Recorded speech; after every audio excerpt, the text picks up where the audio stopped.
और हम लोग बात करेंगे यहाँ पर कि मेंस के लिए क्या स्ट्रेटजी हो और मेंस में कितने मार्क्स आप लेकर आएँ कि अंतिम चयन में आपका नाम उप जिलाधिकारी या एसडीएम की सूची में या अन्य जो बेहतरीन पोस्ट उन पर हो। और लेकिन आज हम लोग चूँकि बात करेंगे सिर्फ एसडीएम की, उप जिलाधिकारी की, बाकी के कट ऑफ की बात बाद में कर लेंगे। लेकिन सबसे पहले ज़रूरी है कि मेंस के लिए हम लोग क्या करें और कितना बेहतर रखें। तो एक तो देखिए, मैंने पहले दिन से भी कहा है कि आपको बहुत ज़्यादा बुक्स की आवश्यकता है नहीं, भंडार लगाने की आवश्यकता है नहीं है।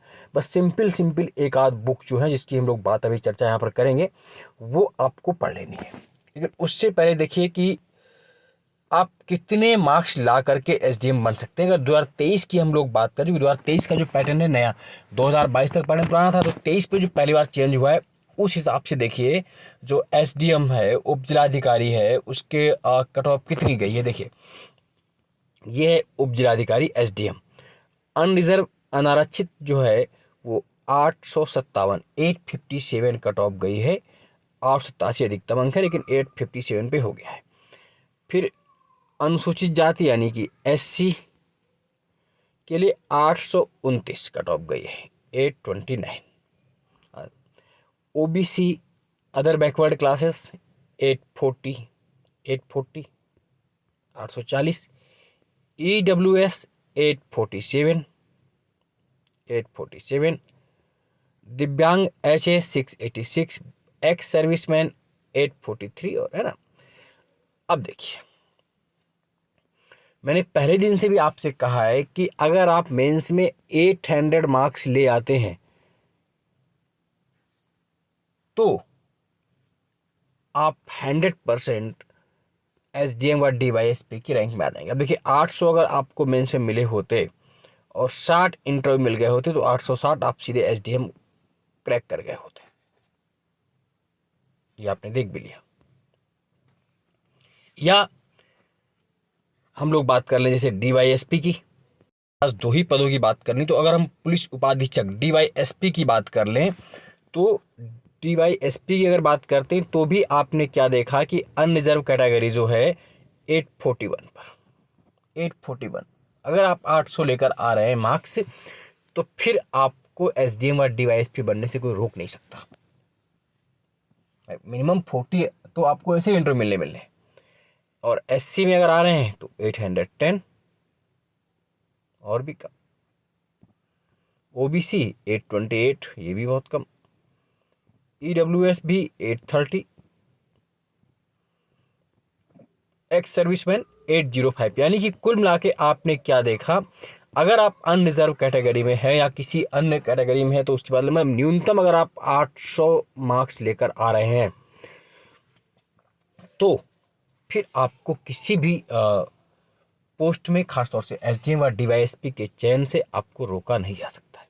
अब देखिए 800 के लिए आपको फार्मूला क्या अपनाना है वो देख लीजिए। इसमें करना क्या है ये समझिए। आपके पेपर कितने हो रहे हैं मेंस के, पढ़ने की स्रोत की हम लोग बाद में बात कर लेते हैं, पहले देख लेते हैं कि किस में कितना। पहला पेपर आपका है जर्नल हिंदी, ठीक है। दूसरा पेपर है आपका ऐसे का।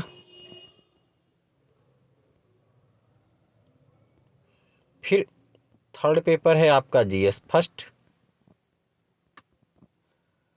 फोर्थ पेपर है आपका जीएस सेकंड, ठीक। इसी तरह fifth paper GS third. Six paper GS fourth. और सेवेंथ और एट्थ जो नए जुड़े हैं, जहाँ पर ऑप्शनल था वहाँ पर यूपी स्पेशल है तो उसको जीएस में ही काउंट करेंगे, जीएस फिफ्थ और जीएस सिक्स। हालांकि ये यूपी स्पेशल अलग से लिख लीजिए। अब देखिए कितने पेपर हुए, 1 2 3 4 5 6 7 8। अब दो तरह से, अगर चूंकि आज का वीडियो सिर्फ इस पर है कि आपको एसडीएम और डीवाईएसपी बनना है तो ऑन एवरेज अगर हर पेपर में आप 100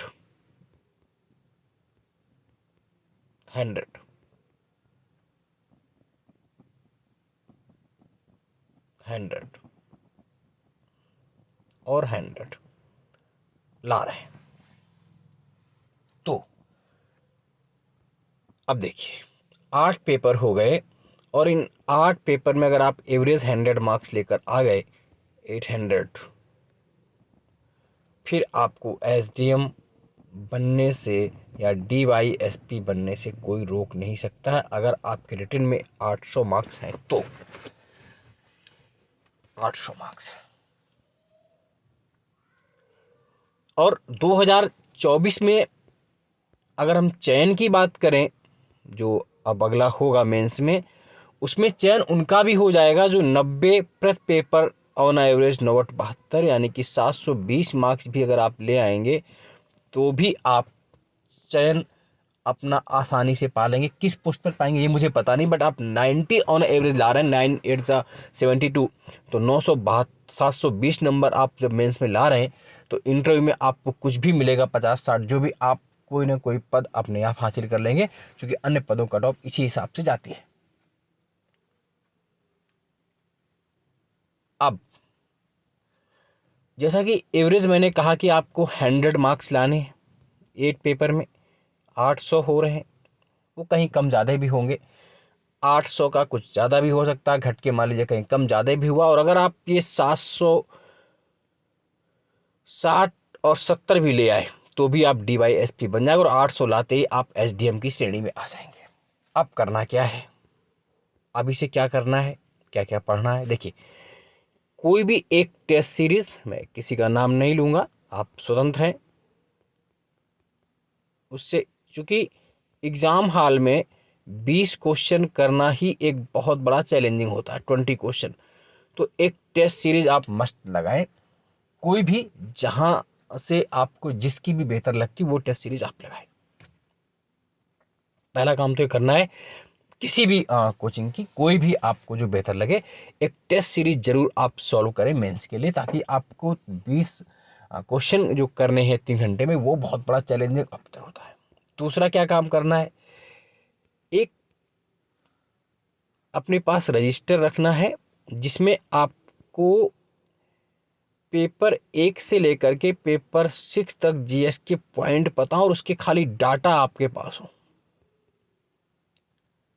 डाटा हो, जैसे सपोज मान लीजिए कोई भी जैसे वृद्धि दर हो रही या ग्रोथ रेट हो रहा है, सपोज जैसे मान लीजिए अब इजराइल से हमारा एक्सपोर्ट कितना बढ़ रहा है उसका शस्त्रों का, या रसिया से कितना घट रहा है। जैसे अभी मान लीजिए रसिया से हम पहले 60% हथियार इंपोर्ट करते थे इंडिया वाले, है ना, और अभी अब 60 से हम घट के 41 पर आ गए हैं। तो इस तरह के डाटा आपके पास हों, उसमें भाई चार्ट आप बनाना चाहें, जैसे भी बनाना चाहें वो बना सकते हैं, या पॉपुलेशन को आप दिखा रहे हैं बार डायग्राम से, या इलेक्शन को दिखा रहे हैं, जो भी मतलब जैसे आपको लग रहा है कि हमारी जैसे मान लीजिए टीएफआर वाला आंकड़ा आपके पास है और आप दिखा रहे हैं कि नहीं, पहले हमारे पास 2.4 था, फिर 2.2 हो गया और अभी आपका 2.0 है ना। तो इस तरह करके आंकड़े आपको बार बार रिवाइज करने पड़ेंगे, वो आपके पास हों। एसडीजी के जो 17 गोल हैं उनका मेंशन किस क्वेश्चन में कहाँ पर, जैसे नो पॉवर्टी है, नो हंगर है, एजुकेशन वाला है, किस में एसडीजी 2 में है कि 3 में, वो आप उसमें डायरी में अपने या रजिस्टर में मेंटेन रखिए। और उस रजिस्टर को पर डे आपको 10 मिनट रिवाइज करना है विदाउट एनी कन्फ्यूजन के। उसको 10 मिनट आपको डेली देना है, डेली रिवाइज करना। उसमें सिर्फ और सिर्फ, उसमें कोई सिर्फ और सिर्फ क्या होंगे, डाटा होगा, कोई नया आंकड़ा है वो, और अगर कोई नई परिभाषा है उसकी, कोई डिफिनेशन है बेहतरीन जैसे शरद विकास की, वो बस उतना ही लिखना है, बाकी उसमें कोई पॉइंट किसी क्वेश्चन के नहीं लिखने, उसको आपको रिवाइज करते चलना है। 2 बातें हो गई, ये कितना सरल है मेंस को। तीसरी बात क्या करनी है आपको मेंस के लिए, वो अगर हम लोग बात करें तो PYQ, है ना, प्रीवियस ईयर क्वेश्चन पेपर दोनों लगा लीजिए, यूपी का और यूपीएससी का, यूपी और यूपीएससी दोनों का। यूपीएससी में दृष्टि वाला जो है वो आप ले सकते हैं, दृष्टि आईएएस वालों का, वो बेहतर है। और यूपी में तीनों ऑप्शन है, आप यूथ का देख सकते हैं, घटना चक्र का देख सकते हैं, और अब दृष्टि वालों ने भी निकाल दिया है। तो इन तीनों में से कोई यूपी का जो PYQ मेंस का उसके लिए यूथ, घटना चक्र या दृष्टि IAS वालों तीनों में से कोई भी ले सकते हैं। और UPSC के लिए दृष्टि का ले सकते हैं, हिंदी मीडियम या इंग्लिश मीडियम सब में अवेलेबल है, जिसमें भी आप चाहेंगे। 3, एक चौथा का,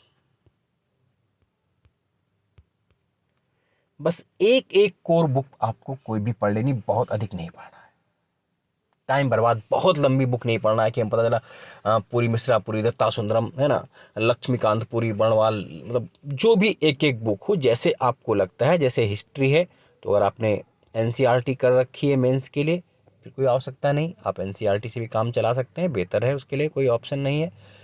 ज्योग्राफी अब अगर आपने NCERT या महेश वर्णवाल या NCERT तो ठीक है। पॉलिटी के लिए लक्ष्मीकांत आपने पढ़ रखी होगी, पर्याप्त है।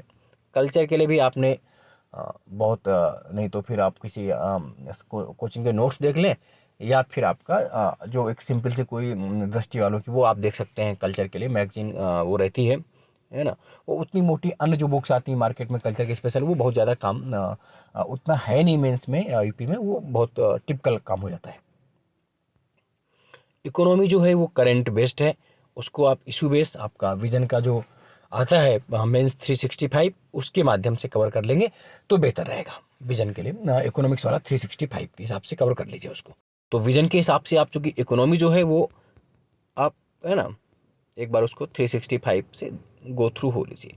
रही बात इन्वायरमेंट की, पर्यावरण के लिए, या तो विजन 365 या शंकर IAS के नोट्स को आप देख सकते हैं, वो बेहतर है। साइंस के लिए भी आप क्या करिए कि विजन IAS जो मेंस 365 है उसके थ्रू गो थ्रू हो लीजिए, वो देख लीजिए। रही बात यूपी, सबसे बेहतर मुद्दा इस बार जो रहा है सिलेक्शन के लिए वो यूपी बहुत बड़ी समस्या है। यूपी में आपको 2 काम करने हैं। एक तो यूथ का सॉल्व आया है मार्केट में, यूथ ले लीजिए पेपर 5th और 6th, और उसके बाद 2 चूँकि काम करना ही करना है। अब किसी अच्छे कोचिंग के नोट्स आप पढ़ सकते हैं, चाहे तो ध्येय IAS वालों का देख लें या आपका वनली PCS करके जो वो निकालते हैं है ना, उनका देख सकते हैं, या कोई बेहतर राइटर आपको मिल जाए तो उस पर भी आप वर्क कर सकते हैं। जैसे मार्केट में अन्य कुछ राइटर्स हैं, और एक बुक आप जो प्री में पढ़ ही रहे हैं घटना चक्र या परीक्षावाणी, वो आपके पास होनी चाहिए। घटना चक्र या परीक्षावाणी, बस यूपी इतना कर लेंगे तो यूपी में आप डाटा अपने आप बनाते रहिए। निबंध के लिए आप अपनी प्रैक्टिस जारी करी हैं, उसमें इशू आपको आते ही हैं तो उसके लिए कोई समस्या है नहीं, वो आप देखते रहेंगे। सामान्य हिंदी के लिए कोई भी बुक, चाहे पृथ्वीनाथ पांडे या नालंदा प्रकाशन की जो भी हरदेव बाहरी है, उसके लिए आप सामान्य हिंदी का जो ग्रामर है वो वहाँ से करते रहिए। इतना भी अगर आप कर ले रहे हैं तो फिर आपको कोई भी व्यक्ति 800 मार्क्स लाने से रोक नहीं सकता है। बस आपको पॉइंट में डाटा और मैप डायग्राम देने हैं। 800 मार्क्स आते ही आप SDM और DYSP बन जाएंगे, तो निश्चित रूप से आपको बेहतर होगा। और जल्द ही मैं कुछ मेंस के लिए भी आपको सेशन दूंगा, तो बने रहिए। चैनल को लाइक, सब्सक्राइब, शेयर करते रहिए। आज के लिए इतना ही। जय हिंद, जय भारत, धन्यवाद।